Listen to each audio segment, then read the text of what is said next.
Yeah, hi everyone. My name is Amit Kumar. Welcome to my YouTube channel RNG Classes. आज हम देखेंगे RPSC ने जो भी मेंस कराया था 17 जून और 18 जून को 2025 में। इसमें जो पेपर 1 था उसमें अकाउंटिंग एंड ऑडिटिंग का ऑलरेडी एक वीडियो अपलोडेड है। ये अभी सेकंड वीडियो है इस सीरीज का जिसमें अभी मैनेजमेंट के बारे में I'll explain you how कैसे क्वेश्चंस आए थे, क्या लेवल था उनका, क्या डिफिकल्टी थी, क्या सिलेबस आरपीएससी ने पहले दे दिया था। तो ओके, लेट्स स्टार्ट। ओके, सो ये एक बार सिलेबस है, मैं एक बार गो थ्रू करवा देता हूँ मोटे मोटे। देखो, फर्स्ट सेक्शन में ये बताया कि मार्केटिंग के रिलेवेंट जो भी कॉन्सेप्ट है, प्रोडक्ट है, price, place, promotion, supply chain management, logistics mix, e commerce का, e marketing, business and corporate ethics. तो फर्स्ट पॉइंट है इसका मार्केटिंग वाला। सेकंड पॉइंट है relevant to the wealth maximisation, all relevant to the wealth, like how MNC works, foreign direct investments, FII, distribution of profit, cost of capital, capital structure, how all these things, what are the definitions, या कुछ नया market में हुआ है, कुछ नए changes हुए हैं, उनके रिलेवेंट क्वेश्चंस होते हैं इसमें। फिर आता है लीडरशिप थ्योरीज, ये ऑर्गेनाइजेशनल बिहेवियर में आता है मेनली। इसमें लीडरशिप थ्योरी हो गया, मोटिवेशंस हो गए, एटीट्यूड हो गई, वैल्यूज हो गई, अप्रेजल सिस्टम हो गया, टाइम मैनेजमेंट, कॉन्फ्लिक्ट मैनेजमेंट, ये ऑल टुगेदर टू मैनेजमेंट है मेनली।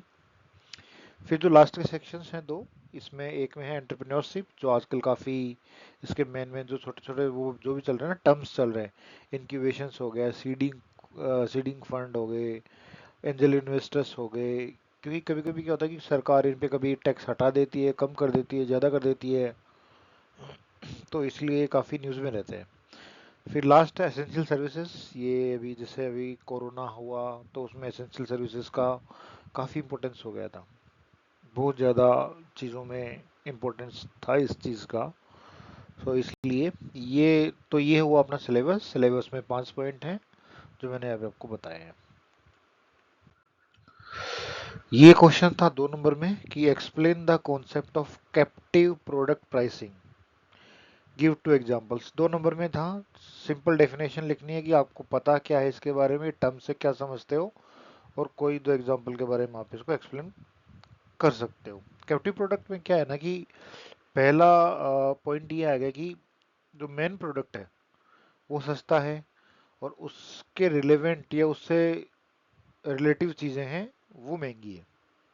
तो कंपनी इसमें मेन प्रोडक्ट में कम कमाती है और जो बार बार रिफिल होती रहती है या उसको यूज़ करने के लिए जो भी चाहिए उसमें ज़्यादा कमाती है। तो ये उसका मोटा मोटा है। उसके एग्जांपल्स में आप एग्जांपल कुछ भी जो भी आपके उस मोमेंट पे माइंड में आए, जैसे रेजर हो गया, रेजर सस्ता होता है उसकी ब्लेड्स महंगी होती हैं, ये जो रिफिल वाली चीज़ें, कोई भी इस तरह का एग्जांपल उस मोमेंट में आप बता सकते हो। Okay, so this is the definition. The main product, lower price, related product and services, high prices. Like क्या होगी, कॉफ़ी मशीन हो गई, ये आपको सस्ती दे देंगे, बट उसके बाद में कॉफ़ी पॉट्स हो गए, कैप्सूल्स हो गए, जिससे कॉफ़ी बनेगी, रिफिल होगी, बार बार यूज़ होगा। गेमिंग कंसोल्स हो गए, वीडियो गेम, जैसे गेमिंग कंसोल खेलने के लिए होता है वो दे दिया, बट उसमें जो वीडियो गेम खेलोगे उनके सब्सक्रिप्शन और प्राइसेस टू मच हाई। तो इस पॉइंट को बोलते हैं captive product pricing. Now the second is what do you understand by the concept of social loafing. Social loafing क्या है? सामाजिक आवारगी। देखो, टर्म्स अपने आप में बता रहा है कि आवारगी मतलब you are not doing actual your contribution, what you can do, you are just loafering here and there. ठीक है, अगर आपका टर्म्स नहीं समझा हुआ कभी भी तो रिलेवेंट टू दिस लोफिंग you try to write your answer in generic terms if you don't know. If you know it, it's well and good. ये मेनली यूज होता है टीम मैनेजमेंट में, कि एक इंडिविजुअल कंट्रीब्यूटर को टीम जब team काम कर रही होती है तो ही फील्स लाइक कि मैं अपना जो इंडिविजुअल कर सकता हूँ मैं शायद टीम में उतना नहीं कर पा रहा हूँ, तो वो अपना 100% देना धीरे धीरे गिव अप कर देता है एंड वो लोफिंग करना स्टार्ट कर देता है कि अगर कुछ हुआ तो भी किसको क्रेडिट जाना है, कैसे क्या हो रहा है। तो ये टीम मैनेजमेंट का क्वेश्चन था। सो इसमें ये मैं वही समझाया कि individual contributor works in group project, it feels like working in group, their efforts will not be recognised, so put less efforts. जैसा कि मैंने बताया कि एक टीम के बड़ा प्रोजेक्ट है, बहुत सारे लोग हैं, कितना को रिकॉग्निशन मिलेगा, उसमें जो सभी लोग अपना जो कंट्रीब्यूशन है वो 100% ना देके कुछ लोग ही का नाम रहता है, बाकी चीज़ें नहीं होती हैं, तो वो लोग अपना कंट्रीब्यूशन कम कर देते हैं, तो उसको सोशल लोफिंग बोलते हैं। Now the question is what do you mean by the hot money. Hot money word ही ऐसा है कि चलायमान मुद्रा, जो बहुत ही स्विफ्ट, जल्दी से आई जल्दी से चली गई। ये मेनली क्या होता है कि जो फॉरेन इंस्टीट्यूशन इन्वेस्टर्स होते हैं, उन्हें कहीं ऑयल प्राइसेस, कहीं किसी बड़ी कंट्री ने फेडरल रेट्स, जैसे यूएस में फेडरल रेट्स होती हैं, उनका ऊपर जाना, क्या इंटरेस्ट मिल रहा है, कौन सी कंट्री से मिल रहा है, तो वो अपने पैसे को कुछ कभी भी निकाल सकते हैं, कभी भी डाल सकते हैं, तो ये हॉट मनी होता है। शॉर्ट टर्म के लिए होती है, हाई मोबिलिटी होती है, प्रॉफिट ड्रिवन होती है, रिस्क सेंसिटिव होती है। सो ये बेसिक बेसिक टर्म्स हैं आपको, जो आपके आंसर में इंक्लूड होनी चाहिए। नाउ द नेक्स्ट 2 नंबर का क्वेश्चन है, what is the full form of Ayush. Ayush जैसे एक हेल्थ केयर में गवर्नमेंट ने आयुष मिनिस्ट्री बना रखी है, तो उन सब के फुल फॉर्म का था, A for Ayurvedic, Y for yoga, U for Unani, S for Siddha, H for homoeopathy. You can see Ayurveda, yoga, naturopathy, Unani, Siddha and homoeopathy. Next 2 number का क्वेश्चन बोल रहा है कि define seed funding. Seed funding क्या है। ये क्वेश्चन है अपना उस सेक्शन से जहां मैंने बताया था एंटरप्रेन्योरशिप से रिलेवेंट, जो पूरा सेक्शन था जिसपे सरकार कभी टैक्स कम कर देती है, कभी ज़्यादा कर देती है, उस पॉइंट से रिलेवेंट है। सीड फंडिंग में ये कहना ही चल रहे हैं कि किसी भी आइडिया को, किसी भी डेमो को एक एज ए प्रोडक्ट के रूप में जाने के लिए जो इनिशियल फंडिंग होती है, जो इनिशियल पुश होता है, that called the seed funding. एक सीड को बड़ा पेड़ बनने के लिए, बड़ा प्लांट बनने के लिए जो उसको न्यूट्रिएंट्स चाहिए होते हैं, that called seed funding. Early stage में हाई रिस्क इक्विटी और लोन्स में होता है, जैसे अपने रिलेटिव से लोन लेते हैं लोग कि मुझे ये प्रोडक्ट को मार्केट में उतारना है, I don't have that much of money, so I will they go for loan और इक्विटी। ये इनिशियल ग्रोथ के स्टार्ट में होता है। So these keywords you include your answer and try to put your answer in a good manner. Now, the question is list and explain in brief 4 conflict stimulation technique. ये question है 5 number में। ये आ गया conflict management से relevant, जो कि अपने syllabus में थर्ड या fourth, I think third point था, जिसमें कॉन्फ्लिक्ट मैनेजमेंट की काफ़ी टेक्निक्स हैं, जो मैं आपको बताऊंगा कि इसमें क्या टेक्निक क्या होती है कि एक रूम है, उसमें काफ़ी कैंडिडेट्स हैं, पूरी टीम है मान लो, and you want constructive ideas, you want constructive debates.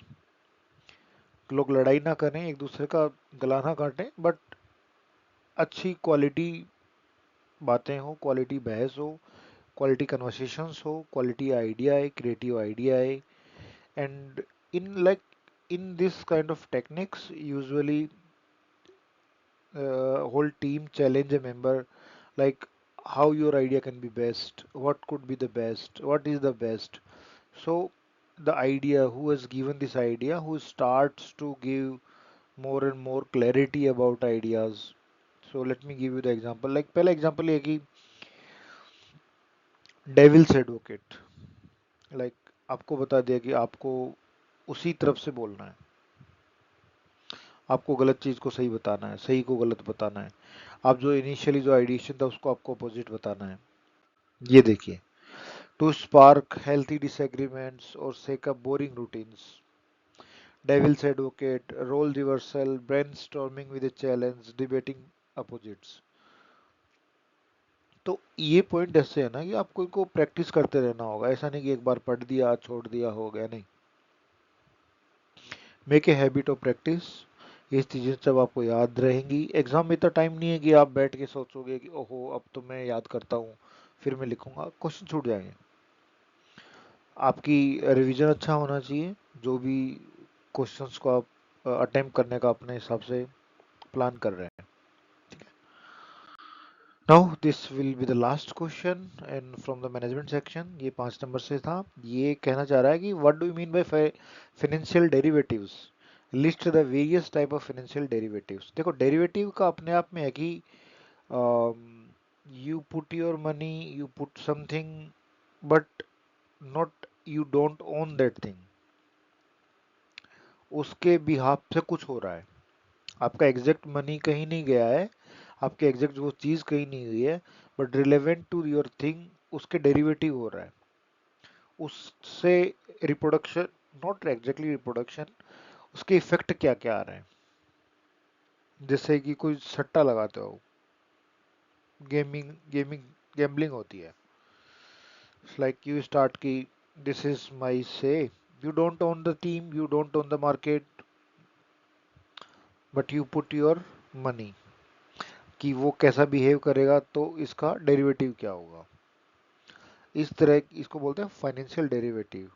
Like you don't own the object, you don't own that team, you don't own the functions, but still you put your money on that on that behaves, how that actions it.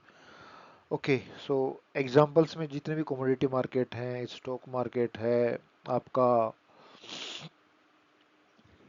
Exchange होता है, currency market होता है, commodity currency stocks, ये सारे इसके examples हैं। I will give you in detail here. Like betting in whether it will rain tomorrow without owning the clouds. Financial derivatives are contracts whose value depends on the price of an underlying asset such as stocks, bonds, commodities, currency or interest rates. जो market आपको बताएगी you don't own anything, but you put your money on behalf of your predictions or your assumption, like what you want. If that goes good way, then you will have financial derivative, otherwise there will be loss. Like currency derivatives, warrants, forwards, swaps, options, futures, commodity market, equity market, interest rate derivatives. So for this section, I think we are good. This was our management section. The next section will be sociology. And thank you guys. Be connected with my channel. आप अपनी जो भी practice कर रहे हो, जहाँ से भी कर रहे हो, डेली आप प्रैक्टिस एवरीडे करो। Make it a habit, make it a habit to write every day about, 2 number का क्वेश्चन करो, 5 का करो, 10 का करो, राइटिंग ऐसे करो, समरी लिखो, रिपोर्ट लिखो, but writing every day it will enhance your ideation, like how you make a sentence and how could you make a sentence in a better way. Read newspaper for how the sentence has been written in that newspaper. if you, आप हिंदी में लिखो, English में लिखो, matter करेगा कि आपका sentence कैसे बन रहा है, आपका sentence formation.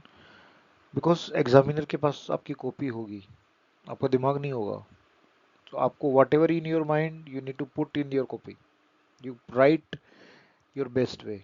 So how you can you write your best way, by practising, practice every day, consistency, dedication रखो। These are three principles of any success.